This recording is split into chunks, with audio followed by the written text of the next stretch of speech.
a very large network of people now throughout the world that I have been in contact with, have worked with, have signed contracts with. I think that will provide the necessary next steps for what we need to do here in the short term and the long term. Overall, I just want to talk quickly about next steps. I'm sure someone will ask, but I think it's very important so you guys know where we're at today. First and foremost, I just got here. So I think it's very important to understand we're going to have an assessment period. That will be very quick, but done to the best of my ability. It will be, clearly looking at the roster, talking to all the staff, and I've already begun that over the last couple of days, and making sure I have a real firm understanding about what we have here internally. And then we will start to set a shared vision and direction going forward, and that will incorporate all of the people I just spoke about. Making sure from that we're going to set new standards for high performance within the group, how we operate, communicate, and how we look at new decisions being made moving forward. We will then obviously be as transparent as possible with you, the media, our fans, our stakeholders, about the direction we're going in, so you can follow along and obviously check that along the way. We're going to build a squad to meet standards that I see as a winning kind of formula. I think it's very important to understand that in squad building, the right pieces are not always available. I think you imagine you can just go out and get what you need, and they're perfect characters and they fit everything the coach needs. That is not always the case. So please bear with me while we make sure we get the right people into the club. And then last but not least, achieve success. It's very clear that through this process, that is an important part of what the fans are looking for. I think people are knowledgeable enough to see progress, and that's what I hope we can show right away. But I'm here to win. I am a winner, and I'm very excited for the city and the rest of the fans to be part of that process as well, because there is nothing better than winning. I can tell you this right now. It is the best feeling, and I'm very excited for that to happen here in St. Louis. So thank you. Thanks, Corey. We'll start with Tom. Hi, Corey. Hello. Hi, Tom Timmerman from the St. Louis Post-Dispatch. Nice to meet you. Nice to meet you. What's your wife's name? My wife's name is Jamie. Jamie? Yes. J-A-M-I-E? J-A-I-M-E. J-A-I-M-E. Yeah. Just wanted to be able not to refer just as your wife. Thank you. And she would like that too. Well, that's fine. Yeah. How big of a challenge is this? How much work needs to be done for this team that has missed the playoffs now 2 years in a row to get them? And how quickly can it be done? Yeah, that will be in the assessment phase, but I will tell you that we are in the short term going to need to do a few things to become more competitive. I don't think that's going to be a surprise to anyone. There is clearly some opportunities to improve the overall group. We will do that immediately. We have a few different opportunities through the MLS mechanisms coming up that you're probably aware of in terms of reentry drafts, free agency, and super drafts. So those will be looked at as quickly as possible from a add as quickly as possible kind of way of doing things. And then from there, we need to set a lot of things in the structure long term. So you're talking about real big decisions need to be made on structure for the larger decisions from a MLS mechanism, your TAM players, your DPs. That will take a little bit longer to make informed decisions on those. And I could see those taking, I don't want to put any timelines on anything, but those will be the things that I'll be working towards into the new season for sure, as we look for a longer term sustainable and competitive environment here. How do you feel about DPs? This is a club that has not really plunged into the DP market, but do you feel the resources are there that you can go out and get what you want and to add for the next year?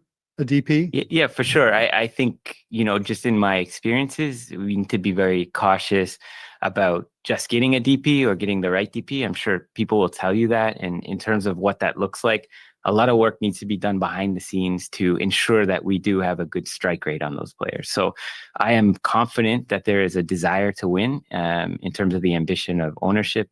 And they are committed to resourcing that how we see fit. So I will get into those discussions further in terms of setting budgets and looking at that. But I don't see that as being something that is going to be prohibitive in terms of my plan. I think it's about providing a plan that makes sense, that is supported by all the different things. When you are looking for additional funds, I think you need to do your job to create, I'd say, some sort of confidence in that process. And then from there, I see a huge desire to be a part of that global transfer market and look for the right player for St. Louis for sure. We'll go to Justin. Hi, Corey. Justin Horniker, St. Louis Magazine. As you kind of look past to some of your past work in Toronto and Columbus, a lot of that is just building the foundation through the player pathway. That's something that this club has wanted to do very well. If you look back to those successes, is there anything that you would point to as wanting to bring from how you set up those organizations to here that maybe hasn't been done or maybe that you think can be done better? Yeah, as I'm still trying to figure out what's been going on from a deeper level, I think just high level, just making sure that all the different parts of the club are speaking to each other. That is the easiest way for me to say when I'm taking a decision to trade for, acquire a player, that we've done all the work internal to project out when the pathway is set for the next player in that position, that we're not blocking that player. And then deeper than that, we need to do a good job at benchmarking across the club, highlighting what great is, what makes an MLS player in the pathway. And I'm confident in the group right now, from what I've heard, that they're doing a good job. But in my experience, there is a possibility that a non-efficient pathway is one that simply just needs to be brought together through communication and through working with each other a little bit more formally. So I don't think that's hard. The hard part is when you are missing those conversations, when you are not considering what you might have internally. And I think that is where we just need to create some alignment. But I'm very excited about that pathway and being a big part of our success in the future. Yeah, and as you think of like your interview process and looking elsewhere, was that something that drove you to this project of just knowing that some of those pieces might have been in place? For sure. Every project is going to be different. And so there's not, I never thought about, I've done it somewhere, I'm going to do everything the same here. I'm very mindful now after my experiences that is not a good way to start your job. And so, yes, from what I've heard, the pathway and what I've seen clearly at the higher levels is a strong pathway with good success. What I've heard, outside of that, is that the player pool is strong, this deeply knowledgeable soccer city, which with roots, far beyond, my date of birth. And so I think that means we have a real good opportunity to continue to grow that and to continue to provide the opportunity for our players to achieve their goals. So I simply, we'll get into more of that, but I'm very excited about the opportunity to bring more players from here into the first team for sure. We'll go to Jen Sees, then Matt Baker.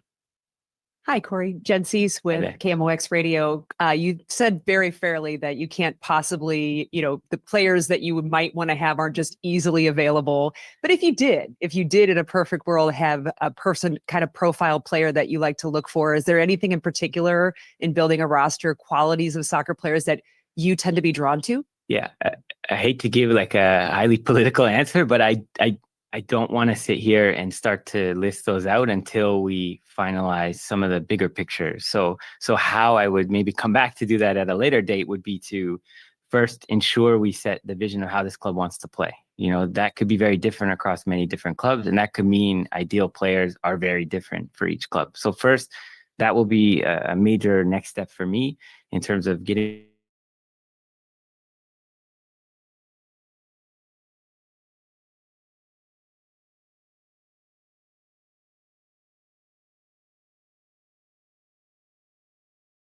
Ray, the new sporting director for St. Louis City SC. Let's go back. Needed. On my end, I think from a sporting leadership side, it's to give the coach all the necessary tools for him to be as good as he can as a coach, and to not limit the tactical or technical things that he sees in his vision by kind of pigeonholing some of the profiles. So simply players who are quite flexible, tactically, technically, capable physically, and obviously who fit the culture that we have here, not only in the club, but in the city, I think is the easiest way to define what I'm going to do next. Fair enough. A quick follow-up, because I can mention a specific player because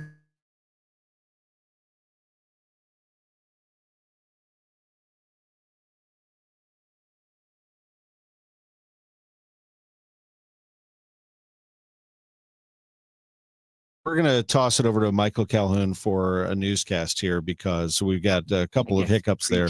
Let's see if we can grab just the last part of that, Matt. So having someone in that position with the history, with the performances, with the character, I'm happy that that's not another piece that I need to go out and look for. And I'm very confident as we kind of develop the squad that he will be someone that's crucial to our success for sure. Matt? Hi, Corey. Matt Baker with Flyover Footy Podcast. Hi. I want to talk about your time with Montreal real quick. Sure. You've gone through a lot of successes with Toronto and Columbus, and they're some of the best in the league. Your time with Montreal was very short. Could you describe to us what your role was with Montreal? Because it seemed like it evolved a little bit, and you didn't make very many press conference appearances, very many appearances to the media. Can you talk a little bit about what your evolving role was with Montreal? Yeah, sure. I think first and foremost, for the role itself, I think it's clear I came in as a consultant and that moved into a more permanent role there. The second thing that is clear to kind of explain is the Montreal setup was very much a council in terms of decision making, and I sat on that council. So that was the role, and that's what kind of my day-to-day looked like, was providing feedback, providing expertise or any sort of knowledge in any area that the council needed to. And then as a group, we make a decision. So that's what the setup was.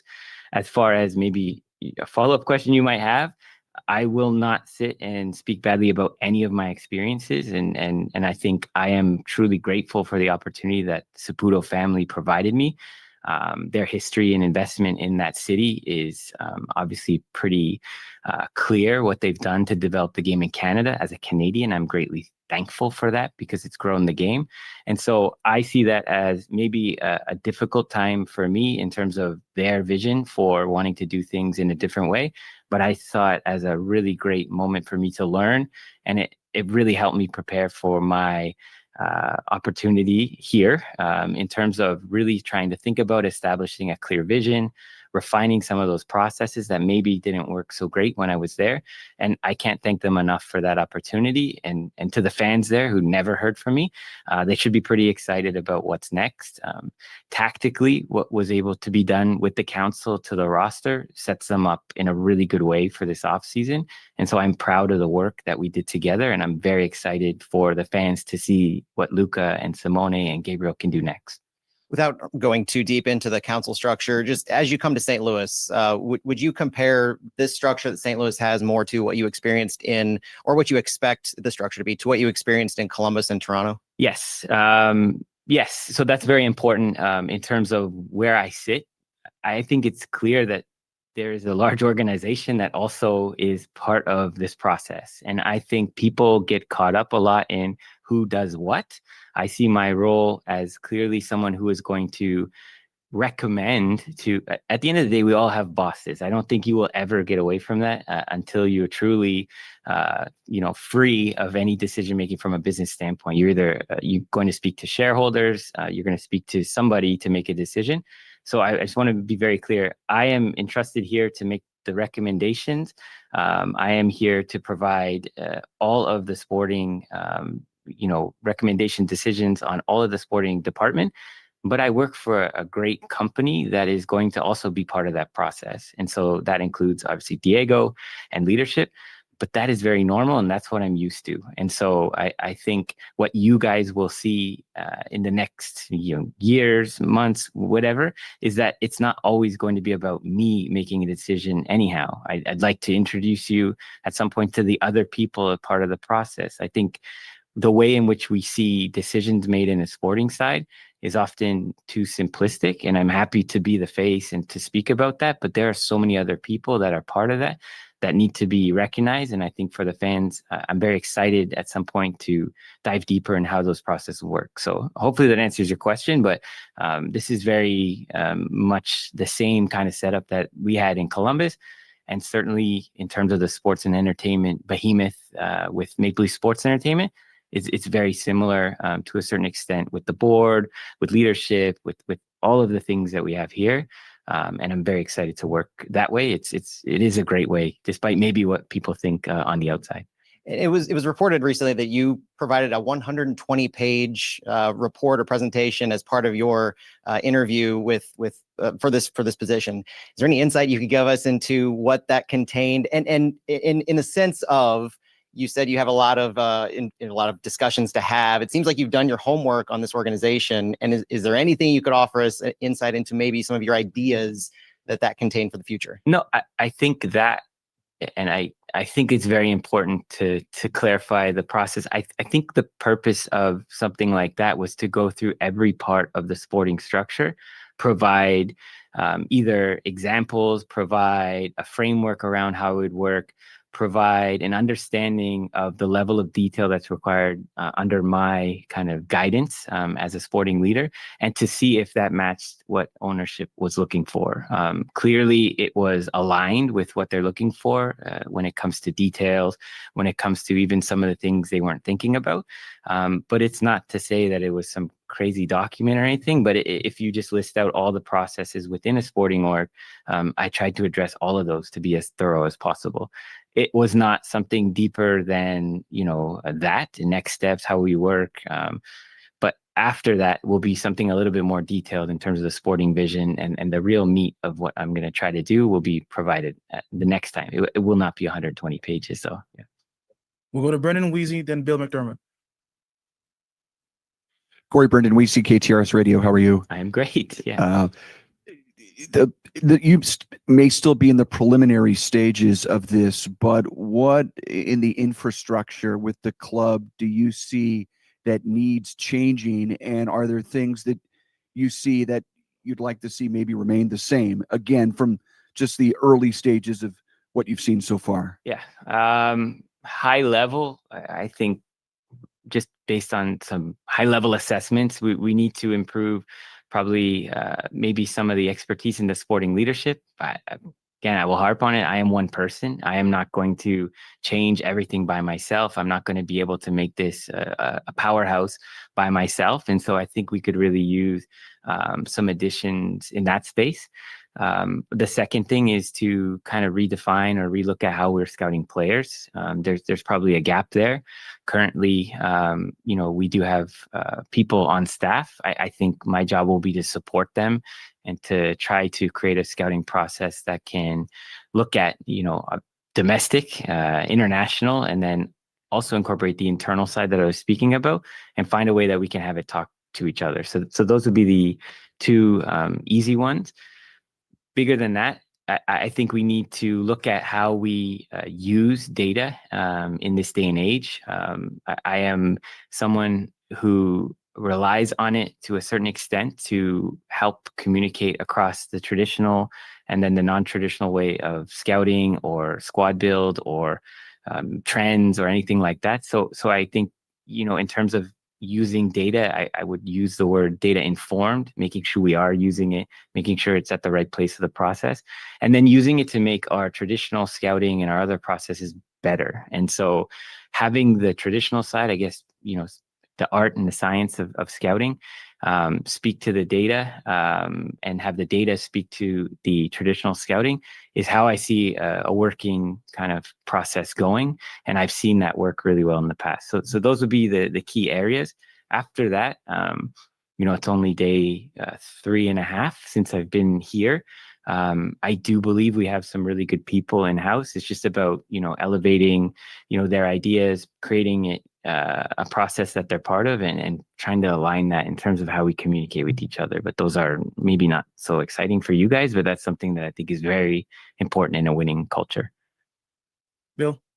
Hi, Corey. Bill McDermott. How do I say this? Miscellaneous outlets. Welcome to St. Louis. Thank you. Okay.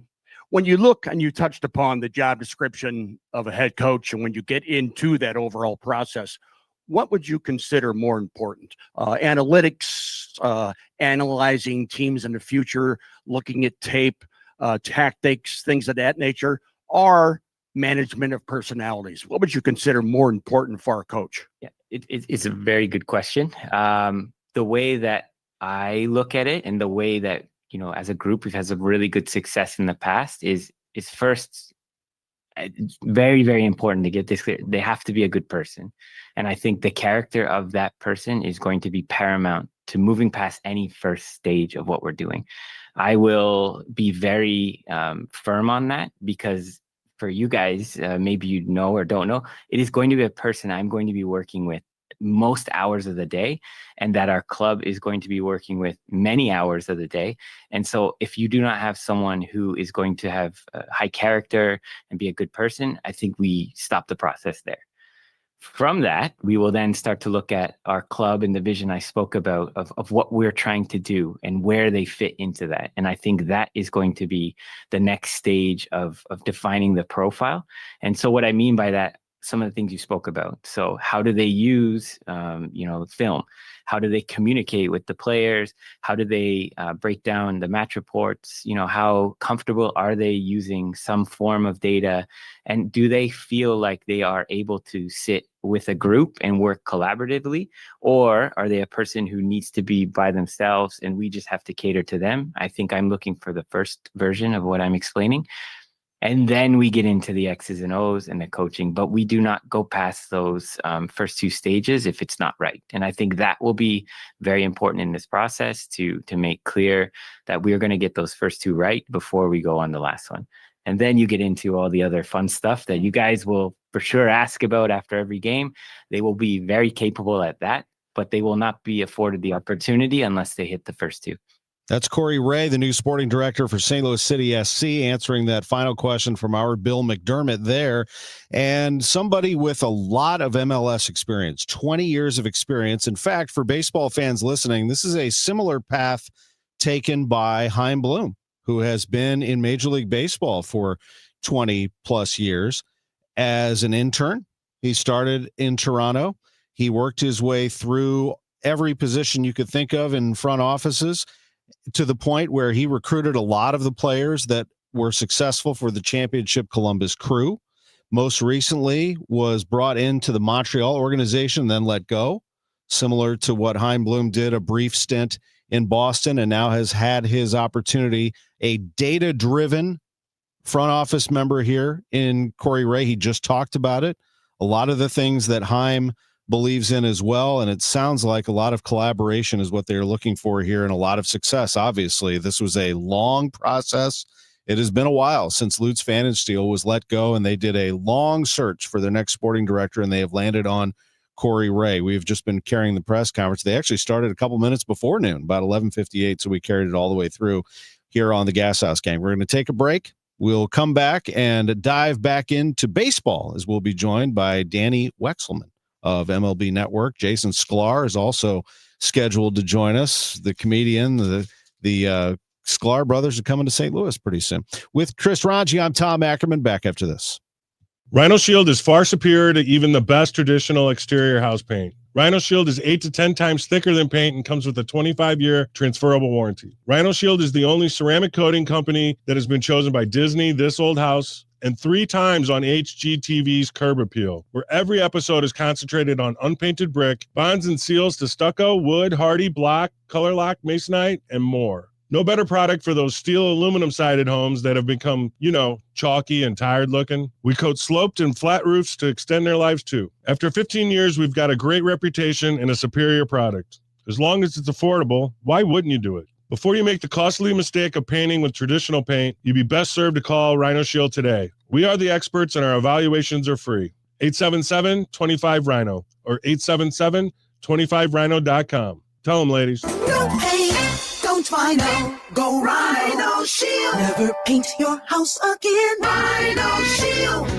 Missouri, get ready. FanDuel, which is America's #1 sportsbook, is coming soon. And starting December 1st, new customers in Missouri can get up to $300 in bonus bets when you make your first $5 bet. So from touchdowns to home runs to three-pointers, with FanDuel, any play can be the play of the game. And with live betting, you can even get in on the action after the game has already started, all on an app that's safe, secure, and super easy to use. FanDuel is the best way to game day, and it's coming soon to Missouri. Just visit FanDuel.com/promo code to learn more. This way you'll be all set to bet when FanDuel goes live in Missouri on December 1st. That's FanDuel.com/promo code. Play your game with FanDuel, the #1 rated sportsbook app. Must be 21 or older and present in Missouri. First online real money wager only. $5 first deposit required. Offer starts 12/1/2025. Excludes customers who redeem pre-launch sign-up offer. Bonus issued as non-withdrawable bonus bets, which expire 7 days after receipt. Restrictions apply. See terms at sportsbook.fanduel.com. Gambling problem? Call 1-800-GAMBLER or visit fanduel.com/RG. Now, KMOX weather from the Saliga Heating and Cooling Weather Desk. It is wonderful out there. It is sunny, and we are already at the high today of 70. Weather sponsored by Renner Garage Door, forward and back, RENNER. Cardinal Cowboy here. Renner Garage Door has brought cheers to their fans for decades with the best styles, cutting-edge tech, and good old family values. Get your free repair or replacement quote today. Forward and back. Giddy up! RENNER, RENNER. Do you owe $10,000 or more in credit card debt or personal loans? With credit card debt at all-time highs, Debt Relief Advocates is urgently notifying consumers of debt relief now being made available, designed to aid consumers with out-of-control credit card debt. Those who qualify and enroll for this relief program will only have to pay back a fraction of what they owe. This is not bankruptcy or a debt consolidation loan. This is a relief program that credit card companies would rather you not know about, as it ends your debt nightmare and saves you lots of money. Consumers owing at least $10,000 in credit card debt or personal loans can now take advantage of this debt relief as the cost of living skyrockets. Debt Relief Advocates has established a relief hotline for you to call to learn what debt reduction you may qualify for, so don't wait. For this free information, call the Relief Hotline at 800-505-9257. 800-505-9257. 800-505-9257. Hey St. Louis, this is Ben Barnett, board certified master arborist with Timberline Professional Tree Care. In my nearly 30 years in the industry, I've seen firsthand what damage falling trees can do to your property. The sad thing is that most trees that fail have defects that can be identified by a well-trained certified arborist. At Timberline, we have 7 ISA certified arborists, 3 of which have gone through extensive training and testing to become tree risk assessment qualified. Our track certified arborists can perform a thorough assessment of your tree and provide mitigation options for your peace of mind. If there's nothing wrong with your tree, we will let you know that it poses a low risk of failure. If it needs to be removed, we'll tell you in a detailed written report. It's all about honesty and integrity here at Timberline Professional Tree Care. So call us today to get a tree risk assessment scheduled. 636-479-7475 or contact us through our website at stltreecare.com. We all hear the radio ads about the IRS. They tell you to be afraid, to be scared, and they try to frighten you into calling. I'm not here to do that. Tax Relief Advocates is different. TRA is here to tell you that if you owe money to the IRS, whether it's $5,000, $50,000, or $500,000, we have a solution. It doesn't matter if you're sitting in your car, at work, or with your kids. No matter where you are, call now. 800-575-6986.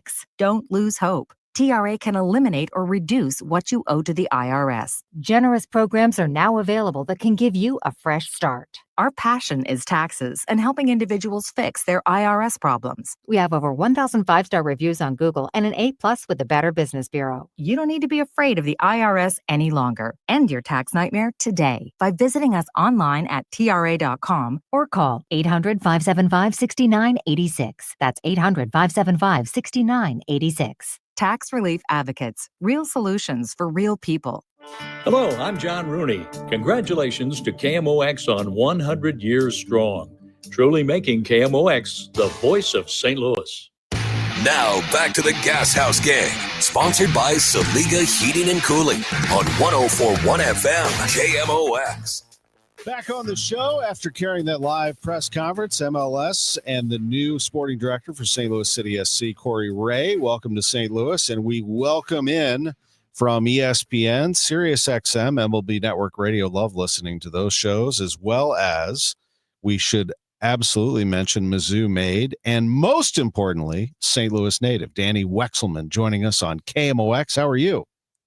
Oh, man, I am so good. I am recovering from the last couple weeks. I feel like people are already talking about spring training, and I'm like, hold on a second. I I need to get a couple more hours of sleep. But no, I'm fantastic. Thank you for having me. It's great to have you. Yeah. What did we just witness? I mean, that was really unbelievable. And you were there. I mean, it happened quickly, didn't it?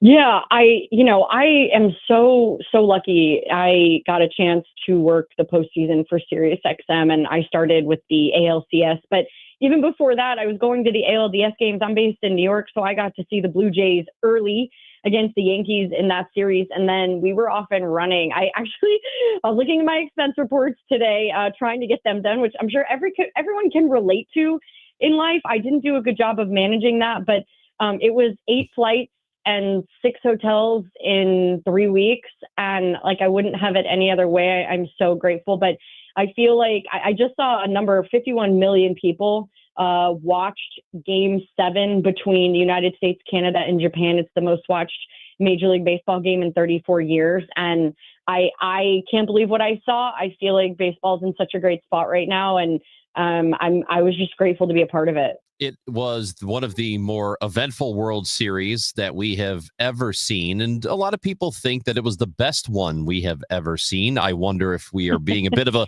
prisoner of the moment on that. But what do you think?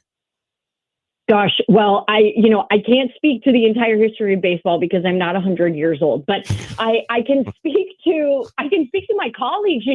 I have colleagues who are such historians of the game, and I've worked with people who document it so well, who feel that way, who weren't there and who weren't watching the ins and outs. Like, when you're kind of embedded in the postseason, going back and forth, and you're seeing people every day and you're watching these moments unfold, you're seeing it differently than people who are watching it from home. You get a different type of perspective. And I don't think people are being dramatic. I think that what we saw, the fact that we got to a Game 7, number one, right, which is so rare. The fact that the Blue Jays had 2 Game 7s, which is also extremely rare in a postseason to do that in the same year. And the Dodgers, who have captivated, multiple countries and multiple parts of this globe because of their Japanese trio of players that they have, because the game went to extras. And Miguel Rojas, who is the most unlikely hero, right? In the bottom of the 9th inning, there's 1 out. The Blue Jays are 2 outs away, right? How many times does the World Series come down to a Game 7, 1 out in the bottom of the 9th? Like, almost never do we get drama like that. And no matter who you're a fan of, your heart is racing because the Jays are so close. They haven't done it in 32 years, right? Their franchise started in 1977. This would be their 3rd title. And the Dodgers are trying to do something that hasn't been done in a quarter of a century. And Jeff Hoffman's on the mound, and you have the bottom of the order, and Miguel Rojas, who, by the way, had only started his 2nd game in the World Series, that Game 7. It was his 3rd game played, only his 2nd start. And you would not expect him to tie the game with a home run. You would not expect a Game 6 winner for the Dodgers and Yoshinobu Yamamoto to come out of the pen and perform the way that he did. What we saw, we might never see that again. And for him to close it out, and Will Smith had the go-ahead, like that, I think that's why people feel that way, is because the elements involved in the game for an unlikely hero in Rojas to tie the game, for Yamamoto to come back out. By the way, like, he had thrown 2 complete games, right? He had pitched in Game 6, and then he came back out, and he was interested in throwing in that 18-inning marathon. Like, we just don't see that. And so I don't think that it is it is dramatic to say it could be the best Game 7 ever. No, it was an amazing flip of a script when you thought that Toronto was going to handle this at home, that the Dodgers walked away with the championship. And you're right. I mean, I saw some people joke on Twitter. Somebody said Yamamoto is scheduled for Game 8 after the series was over. And somebody said, no, technically they did play 8 games. I mean, they played 2 in one day. Yeah. It really was amazing. Was it good for the game? You know what I mean? There were a lot of people that looked at it and said, well, there they go again. The team that writes checks wins the championship. But we just said that it probably drew in a lot of casual sports fans who witnessed baseball at its craziest and most dramatic. It's a little bit of both, isn't it, Danny? Yeah, let me speak to a couple things, because this is one of my favorite things to talk about, because the collective bargaining agreement is up after this season. And so there is a pretty big concern there will be a lockout, which means no baseball until the 2 sides, the players' side and then, of course, the owner's side, come to an agreement. And so Dave Roberts made a comment after they won the NLCS, they swept, that they were ruining baseball. Let's win 4 more and really ruin it. And I think what we saw in the game, like take out that it's the Dodgers, like we saw incredible baseball. We saw pitching performances we may never see again. To see 2 complete games from one starting pitcher in the postseason from Yamamoto is so extremely rare. The average guy goes 4 1/3. So like we saw things like that. We saw incredible home runs. We saw Shohei Ohtani hit 3 home runs in a game and strike out 10 and go 6 innings, right? So we saw things like that. We saw the Blue Jays, who captivated not just a state, right? They're a country. They're an entire country that's watching one team. And I think that they injected a reminder of what the sport can be, and a reminder, like you're watching this second generation of fans potentially see a World Series, right? In 93, when they won, let's say there were kids who were 20 something years old. And you fast forward 30 years later and you have their kids watching this World Series, right? It's generations at that point, and you could see it in their faces. You could see it around the ballpark. Like I can't tell you how special it was just to be in Toronto and witness that. And so that was incredible for the game. And then you saw the Blue Jays, who have guys like Ernie Clement, who was nominated for 2 Gold Gloves, who is the most lovable guy you could imagine. And guys like Vlad Guerrero Jr. and George Springer, who's such a great story. Like we had such great stories, and the league did such a great job, I feel like, of marketing what we saw and making sure that you knew it wasn't just Ohtani and Guerrero Jr., right? You knew the other guys' names who were on those teams, which I think is also really important. And I will say this about the Dodgers, like, yeah, do they spend a lot of money? Yeah, they're top 5 in luxury tax payroll. So are the Blue Jays. People forget the Blue Jays spent top 5 money last season. It's the exact same as what the Dodgers did. It was just spent in different ways. And the Braves could have re-signed Freddie Freeman, and the Red Sox could have re-signed Mookie Betts, and Shohei Ohtani was thinking about going to Seattle. Like they're just because the Dodgers got them doesn't mean that that's how it was always going to go. It just worked out that way. And so I think that that's something people need to remember when we're talking about the Dodgers ruining the sport. Well, we should probably talk about the Mets and the Blue Jays, and maybe add the Phillies in there, right? Teams that are top 5 in luxury tax payroll. It's not just the Dodgers that are doing it, but I think that what we saw throughout the postseason, we saw the Tigers, we saw the Guardians, we saw the Reds sneak in. They got that wild card series right early with the Dodgers. We saw smaller market teams get the job done because they're really talented. There's less disparity because the draft is shorter. So if a first round guy, I think a first round guy is just as good as a 10th round guy. And I think that you're going to start to see that throughout the league and permeate throughout different teams. But if we have a lockout, that's going to hurt the game in a big way. And I'm concerned whether the Dodgers want or not, that it's going to happen, because the owners want a floor and a ceiling, and the players are never going to agree to that. So it's tough. Like we have the World Baseball Classic coming up in a few months, right? We have the Olympics in 2028. Baseball's back. Like we just put up 51 million people watching Game 7. I feel like it's the worst time to slow down. And I can't say enough good things really about where I feel like the game is at. And I just hope that the two sides can figure it out before next year. Danny Wexelman from Wildwood, definitely not from Eureka. We appreciate you being on the show today. Well, wait a second now. Hold on. You have to say it like that. I love Eureka. I have a ton of love in my heart, but I didn't grow up in Eureka, so I just want to make sure my Wildwood family knew that that's where I'm from. And I appreciate it. I know my family's listening, and I'll be back for the holidays. So I always appreciate you guys having me and letting me come on to talk some ball. One of the best baseball broadcasters out there. Seriously, Danny Wexelman does a terrific job. And when we have you back on, and there will be a next time, we will break down the Cardinals with you. We look forward to that. Yeah, let's do it, guys. Thank you so much. Thank you. Danny Wexelman does a great job. ESPN, MLB Network Radio, really a good listen. And we appreciate her joining us. Coming up next, big Cardinals fan, big Jason Sklar. The Sklar brothers are coming to St. Louis next week for some stand-up. And let's talk some Cardinals. Back after this. Actual price will depend on product and subscription plan. Featured products are compounded drug products, which the FDA does not approve or verify for safety, effectiveness, or quality. Prescription products require an online consultation with a healthcare provider who will determine if appropriate. See website for details, restrictions, and important safety information. Want a boost in and out of the bedroom? Hims has you covered. Introducing a new 2-in-1 approach to level up your game. Tadalafil for better bedroom performance and zinc for testosterone support. Put it all together and you've got what you need to turn things all the way up. Getting started is simple. Just go to hims.com/joy to start your free online visit. Through Hims, you can access ED treatments, including pills, chews, and more, 100% online.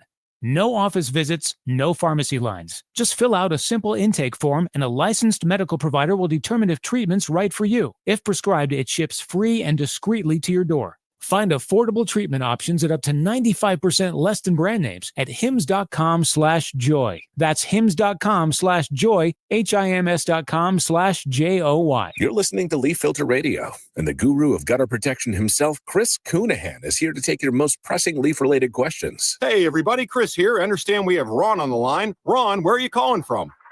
Uh-oh. Ron, are you calling from a ladder? Well, I was. I wanted to ask Chris what I need to do to get my gutters ready to have leaf filter installed. Oh, Ron, you don't have to do anything. A Leaf Filter Trusted Pro will come out and clean out your gutters, realign and seal your gutters, and install a Leaf Filter, America's #1 gutter protection system. So I didn't need to get on this ladder? Ron, Leaf Filter Trusted Pros are in your neighborhood and ready to help. Just visit leaffilter.com/deal to schedule your free gutter inspection and get up to 30% off. Thank goodness. What was that site? To get this special radio offer, go to leaffilter.com/deal for your free gutter inspection today and get up to 30% off. That's leaffilter.com/deal for up to 30% off. leaffilter.com/deal. See representative for warranty details. Now, KMOX weather from the Saliga Heating and Cooling Weather Desk. Right now, it is 70 degrees and sunny in St. Louis. We are already at the high for today. This report is sponsored by Metro Transit. Looks like autumn has arrived, and all fall long, a Metro Transit Day Pass is still just $5, which makes you just one click away from your one-day mental health fall getaway. Plan your trip at metrostlouis.org. This is Congressman Bob Onder. In September, House Republicans passed a bill to keep the government open by extending funding at current levels. Now Washington liberals are holding the American people hostage. They shut down your government and are demanding Medicaid for illegal aliens and funding for woke projects, which would cost taxpayers $1.5 trillion.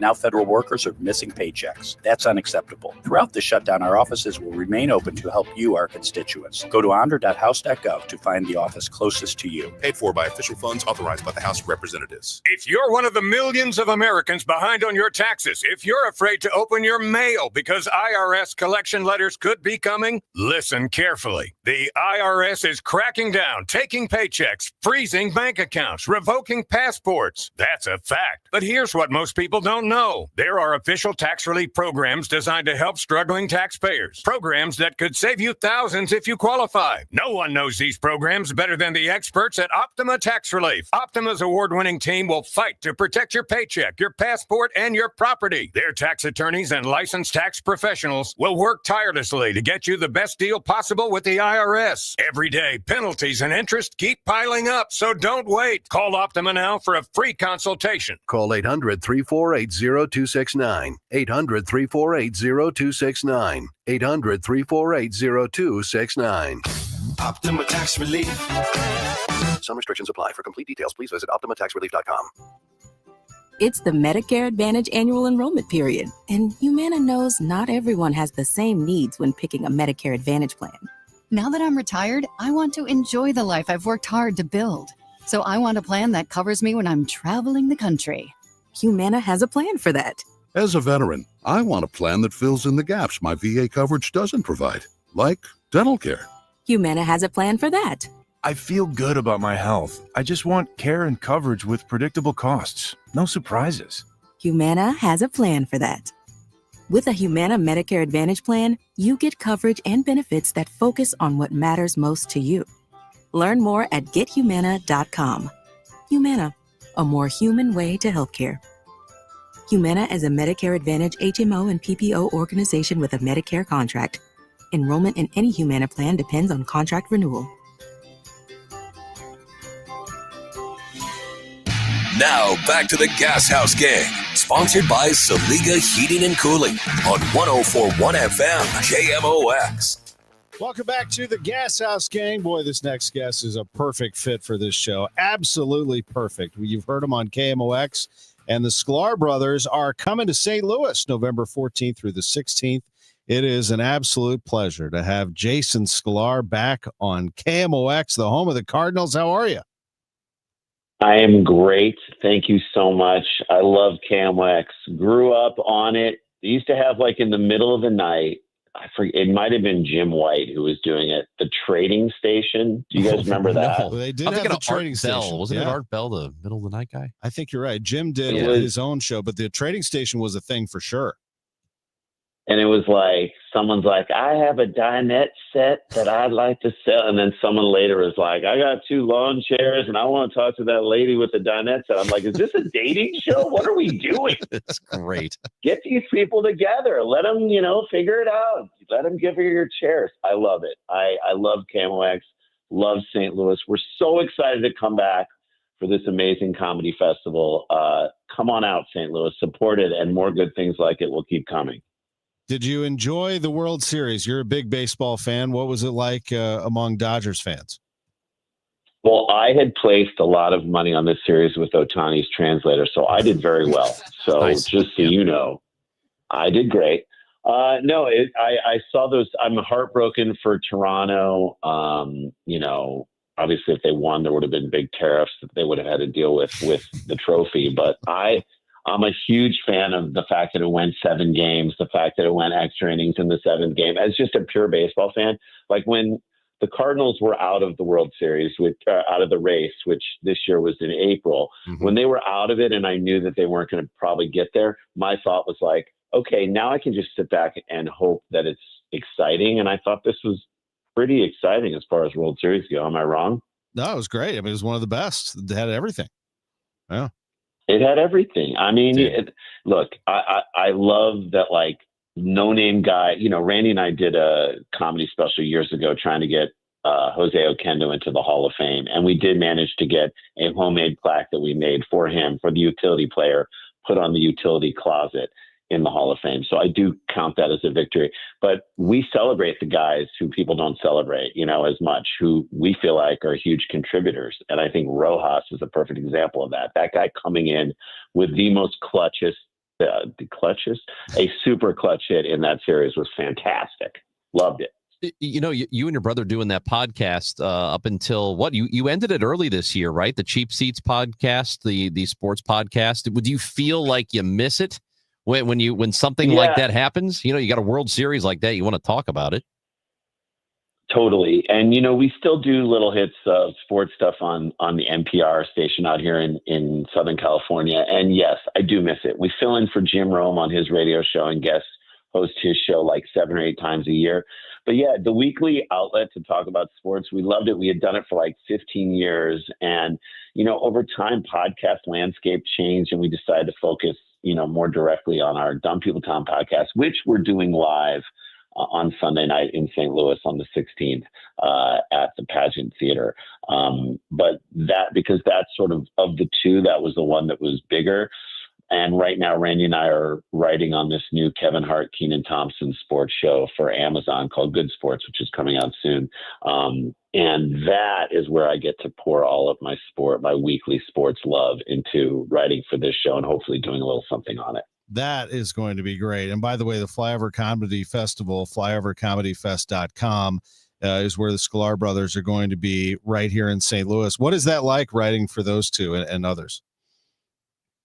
It's super fun. It's funny because so much of, we did our show Cheap Seats on ESPN Classic, and that was our show. And then we did our sort of reboot of that for the UFC called The Nosebleeds.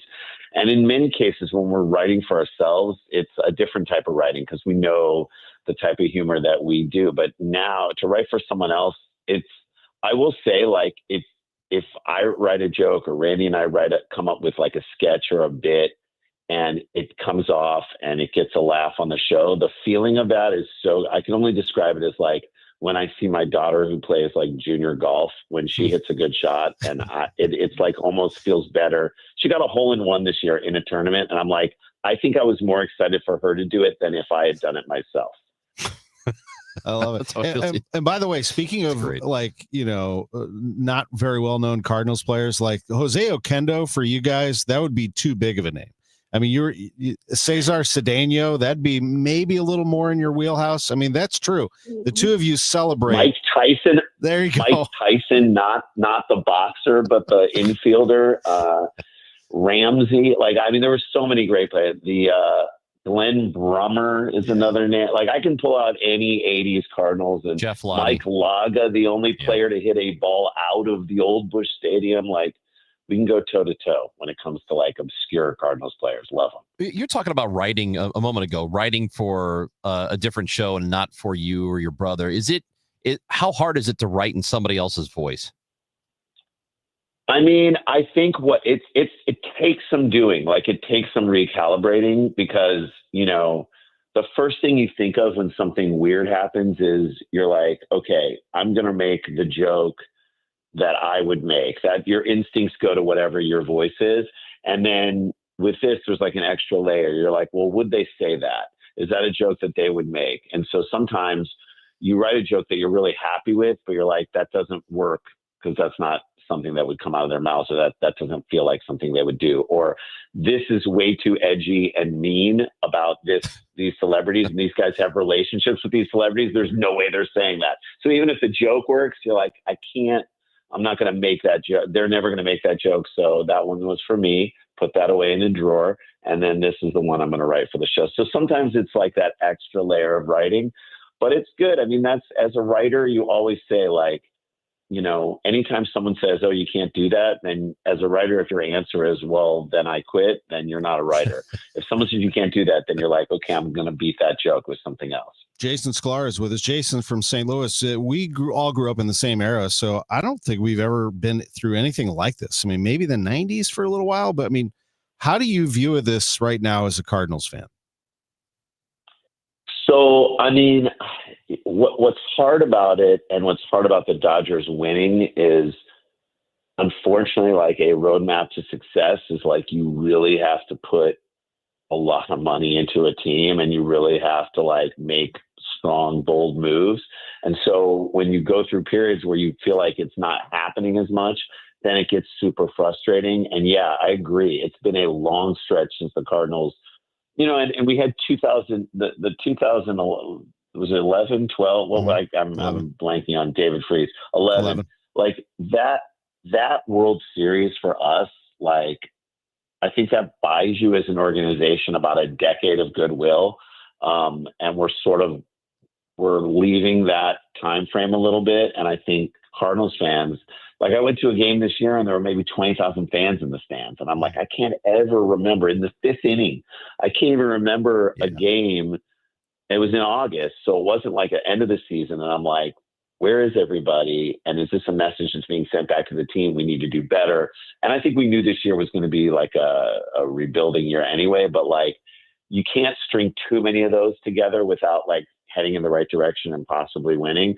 So you either have to go one of two directions. We're going to spend a ton of money and we're going to make this team like a powerhouse and we're just going to start collecting superstars, or you have to go back to sort of what the Cardinals did so well for so long, which is like, we're going to build up through the draft and getting young guys, and then we're going to get them into the league and develop them on the field. And I think the other thing that for as a Cardinals fan, I say we're starting to realize a little bit. It's like I tell my wife this, because now I'm working this full-time writing job. I'm like, now you're going to realize how much I do around the house because I'm going to be gone all day. You guys think that I don't do anything. You're going to get mad at me because I'm not picking everyone up at 3:30. Yeah, now you're going to miss me. Well, I feel like Yadier Molina can say that to the team, because it's like, oh yeah, the reason why all those pitchers were great, the reason why Kyle Loesch came to the Cardinals and went 15-9 and then went to another team and was 9-15. Yadier Molina, people, that guy should take so much credit for that insane run that the Cardinals went on. He called incredible games, and that's a huge part of the team. So if the Cardinals can get a couple pieces like that, go get the next Yadier Molina and watch the team get better in a hot second. It's Jason Sklar, the Sklar brothers, in the Flyover Comedy Festival, flyovercomedyfest.com to get tickets to see them November 13th through the 16th. Support the festival and support the Sklar brothers. We love you, man. Thanks so much for being with us. Love you too. Keep doing your great show on KMOX. You're the best. The Sklar brothers November 13th through the 16th, the Flyover Comedy Festival with Chris Ranji, Tom Ackerman. Back tomorrow with Bernie Miklasz at 12. with you. Thanks for joining us. Glover here for my friends at Cantor Injury Law. Cantor is local, and we're here doing the work